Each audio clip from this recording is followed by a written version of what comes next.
Fox 35 is on verdict watch tonight. The fate of Othal Wallace is now in the hands of a jury. That jury began deliberating this morning up in Clay County. Wallace is accused of shooting and killing a Daytona Beach police officer 2 years ago. Fox 35's Marie Edinger joins us live from outside the courthouse today. So, Marie, what's at stake right now?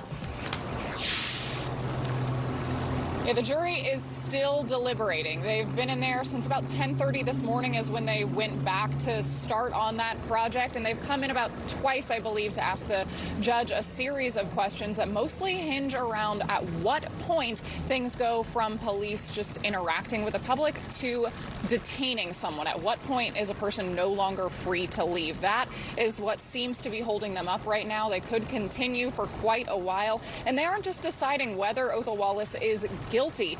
They're deciding what he's guilty of.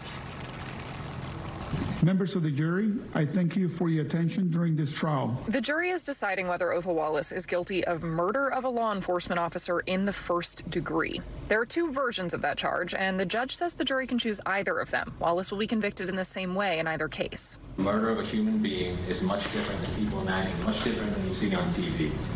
In real life, up close, the murder of a human being is raw. It is emotional. There's a great sense of finality to it. The first version of murder in the first degree for the jury to consider is premeditated murder of a law enforcement officer. That means it was something done after a conscious decision. If the jury decides Wallace acted in the heat of action based on adequate provocation and that a normal person would have lost self-control, then the murder would not be considered premeditated. The jury can also select felony murder of a law enforcement officer. In this trial, the judge says that would mean more simply that Othal Wallace killed Officer Jason Raynor while the officer was engaged in the lawful performance of his legal duty. And if the state hasn't proven to you with the substance and quality of its evidence that it was something lawful, that it was something reasonable, that it was something in good faith, then I would argue foremost, you have to consider that in your inquiries of premeditation and unlawfulness. You should also consider it on the ultimate issue of guilt.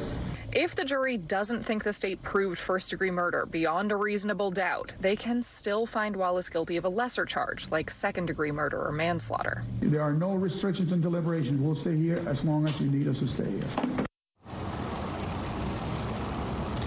You heard the judge there. The jury could stay here well into the night. They may also be sequestered and come back tomorrow. Right now, they're only considering guilt and, again, what Wallace might be guilty of. They're not talking yet about what punishment he may face. That'll be next week. There will be a series of different presentations throughout the week. Some doctors are planned to come in the midweek, and the judge wants deliberations about punishment to start next Friday. Live in Clay County, Marie Edinger, Fox 35 News.